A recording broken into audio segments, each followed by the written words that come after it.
Got you. Stefon Diggs, Hopkins, Waffle Sports 1080, man. What you eating there, man? Rachel's? Nah, heck no. I had some healthy chips. Healthy choice. I don't love them. Actually. It's just a healthy choice, right? Yeah. Definitely. Speaking of the healthy choices, man, you've embraced this team. I see you on the sidelines, y'all dancing at practice, man. You're dancing in the games. It's just that dog mentality. How much have you got attached to this team right away, man? Ever since the Zoom meetings, we had those Zoom calls in the off season and kind of growing to get to know guys throughout those calls. And, we had like certain amount of talks going into training camp where we like learned a lot about each other, just as the receiver room in specific. And guys talked a little bit about their story, where they came from, their background, and you learn about a guy personally. So that's where you kind of gain the most respect from outside of football. Then you see a guy out there and put a lot of time and effort into their craft, and then that just builds on it in the foundation of a bond and a brotherhood. So it kind of started in there, really. Right. Speaking of that bond and that brotherhood, we know you got a lot of names for, AKA Fatty, AKA Joshy Boucher. Saturday, I don't know if you got the news before then. How much did you want to win this game Saturday for Josh? I actually didn't know until after the game, and it was kind of tough because we all dealt with loss. Except for the people that have, I've dealt with loss and to the utmost, and I felt for him after the game because people didn't know about it. Not too many people knew about it, and he's one of the guys that we call our leaders. He leads us, and in a moment like that, damn sure he probably wasn't in the best place, but he put his best foot forward that day on game day, and you got to respect that as a man, as a teammate, as a brother, and you just got to let him know that you're behind him. You here for him, not much we can do, but we can be for him. We can be here for him, and if he needs anything, that's why I told him, if you need anything from me, I got you. But, we just got a lot of respect and love. Right. And one more, if I could. I know you didn't really get the opportunity to get that full experience of Bill's Mafia, but to see how Bill's Mafia just came out and just supported him, I mean, what's your take on the fans out there? What was your reaction? One of a kind, nothing else to describe it. What they do as far as like community-wise and how they support us as a family, as a real family, it's amazing. I really look forward to it. I play for an audience of one, that being God, but I'm gonna talk to God. I would love to have him be that second audience, be out there too, because I've heard nothing but good things about him, and they continue to show their support on and off the field, and I just want to be a part of it. I'm not really all the way Bill's Mafia, I guess, because I haven't spent that much time with him in the stadium. So hopefully soon I can make that family thing work. You're always Bill's Mafia, and thanks, God. Rachel's is that healthy choice. Good luck with Thank you.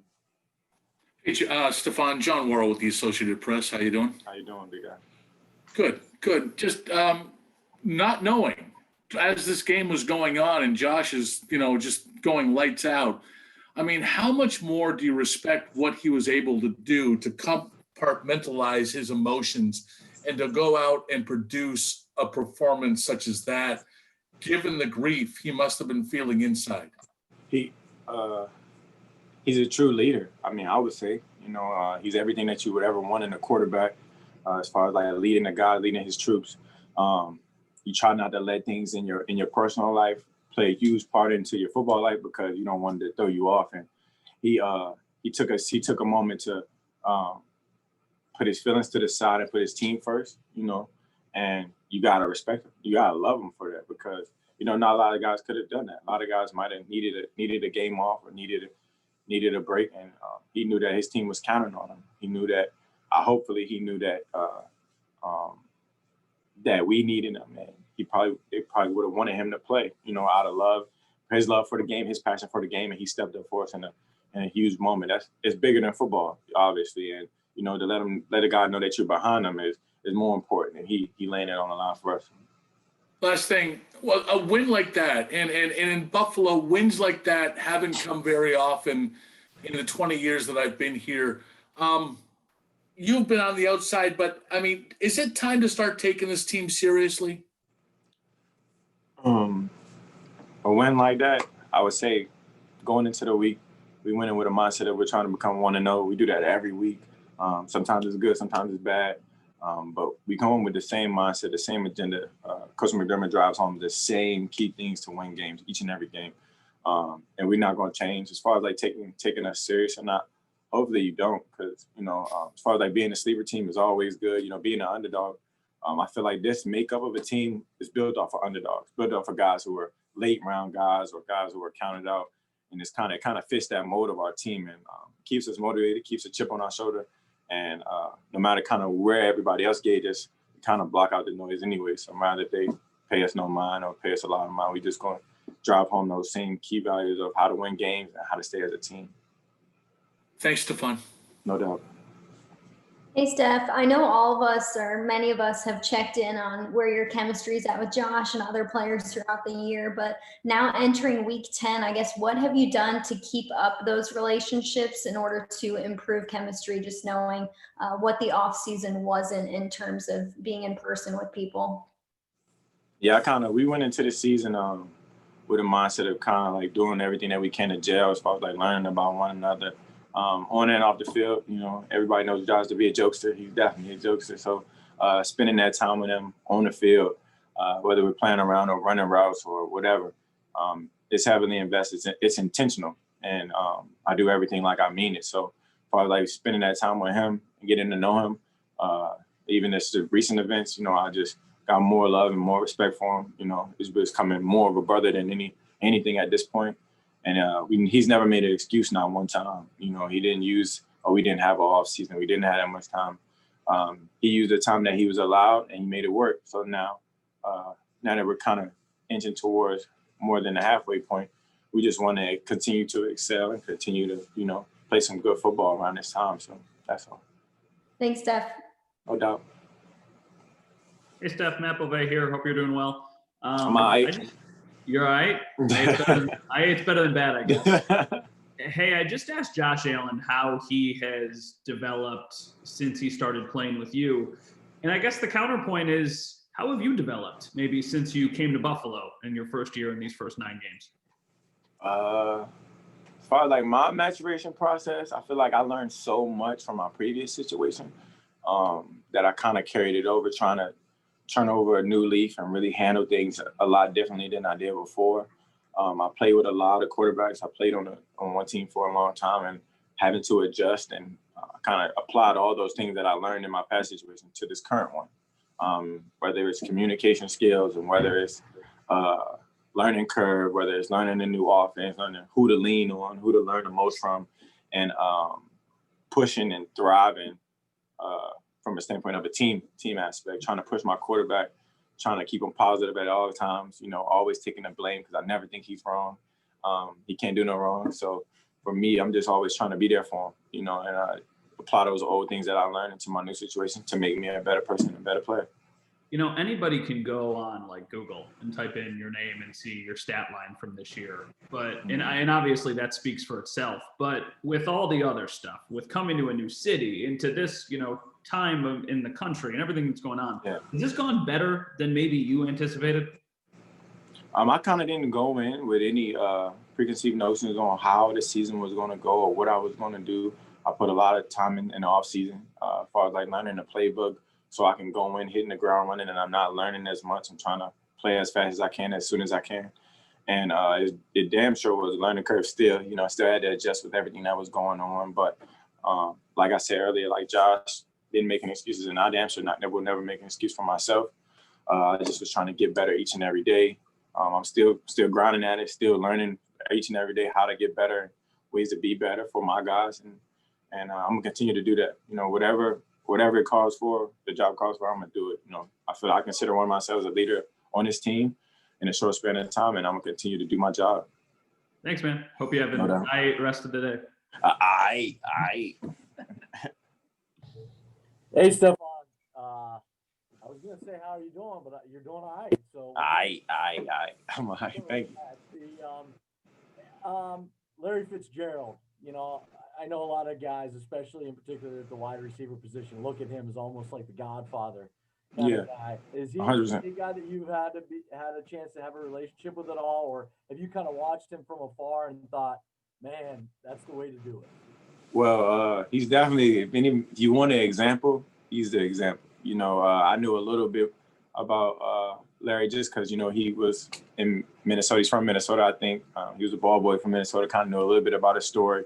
And it's crazy. So to see him excel in the league, you know, from a young age, we've been watching Larry Fitzgerald for the longest, the Fitzgerald, Super Bowl, stuff like that. So the amount of respect that he gets is well deserved, and that's just not just on the field but off the field. You know, he's a great person. He's a good guy. And he can ball. He still can ball. You know, still got a lot of respect for him out there. He still does everything, and he shows you how to be an NFL receiver.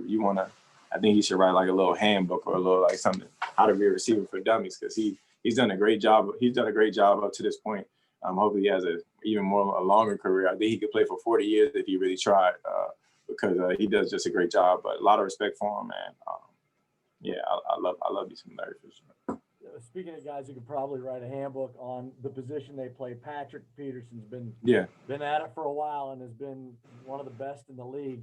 Yet it still seems like you get these young guys that come in and he gets kind of glossed over. I don't know how that happens, but how high of a level is he still playing at? That's what happens when you've been good for so long. You know, people are like, all right, well, they kind of expect you to be good, and he's damn sure been playing at a high level since he came in the league, and it's like you know, I guess the new and shiny toys come in every year. You speak so highly of them, you want them to be great, but it's been guys that's been in this league for a long time that's been putting it on display. And I got nothing but respect for him. I've been seeing him since I got in the league. So as far as like his success and how good of a player he is, he's the same guy. He still can play some ball as well. So people tend to forget that when you've been good for so long, or great for so long for that matter. But that's how it is. You know how football is. They like the new guys. Always. All right. I appreciate it, Stefon. No doubt. Appreciate it. Hey, Stefon, how's it going, man? Can you hear me? Yeah, I got you, big guy. Look, that you spoke a little earlier that this team really thrives on being the underdog, having a chip on their shoulder. But how much does doubt motivate you? Like, for example, when you and DeAndre were traded a couple hours apart, it seemed like the narrative was, you know, that's a seamless fit for Hopkins in Arizona, but Diggs might struggle in a run-heavy offense. He's going to ask for a trade, blah, blah, blah, blah. How much does that kind of doubt motivate you? Well, it was like, I guess when I first got traded, there was so many words about I wasn't going to like it here. I wasn't going to do X, Y, Z. I don't know. I kind of like ignored a lot of it because people who know football and know the game, or even know me on a personal level, I embrace all my challenges. I meet them head on. I don't shy away. I don't dodge. And I love it. You know, as far as like people doubt me, people have been doubting me for a very long time, and you know, it's not going to stop no time soon. So I just kind of anticipated, like, I'm going to do my job. You know, I went into this game, this new year, just as far as like trying to be the best player, best teammate. And it's been working out. So I'm going to continue to try to do that, work as hard as I can, and keep putting my best foot forward. But as far as like people doubt me, people have been doubting me for a very long time. I kind of just, you know, relish in the moment of, you know, continue to grind and continue to take those steps, build it brick by brick, and let the results be what they be. You know, let the chips fall where they lay. Because at the end of the day, there's going to be naysayers in anything that you're going to do. But for me, I'm just trying to be the best me. I'd say, I mean, leading the league in receiving yards, it's working out pretty well so far. Just to follow up real quick, though, do you feel any kind of bond with Nuke Hopkins just because y'all were such big stories this offseason? And like I said, traded, I mean, a couple hours apart on the same day? Yeah, not necessarily a bond, but I've been watching Hop for a long time. He's damn sure not like any of the other receivers, because we don't really have a similar body type or anything. But one thing I can say is he gonna catch the ball. He got great hands, and he's fast. He can do pretty much everything. So as far as like my respect for his game is at the utmost, because he can play at a high level. He's been playing at a high level, and he got some of the best hands in the league. You gotta give him that. I'm pretty sure he's gonna continue to make plays for years to come. So for me, I don't really have no specific bond, but as far as like respecting his game, 100%. All right, man. I appreciate your time as always. No doubt. Hey, Stefon, it's Sal here. Good to see you, buddy. What's up, big guy? How you doing? I'm good. I was going to ask you if you had anything going on in the locker room with Ohio State guys, with Maryland playing them this week, but I just realized there's no Buckeyes on the roster this year. Yeah, not this year. I remember last year we had some guys that they used to always come and see me, try to get me to bet them that had to wear their clothes and all that. But Your Terps are playing well, though, man. Your Terps are playing well right now. That's Mike Locksley, man. Mike Locksley, he was my guy. He recruited me. He does some great things. He's a great offensive mind. He's a great head coach. I really I love him, man. That's my guy. Hey, I want to ask you about your expectations when the trade went down. You came here, not to revisit the whole situation, but you're leading the league in receptions and receiving yards. Are you have you exceeded what you thought could happen here in Buffalo, or is this kind of what you thought might happen?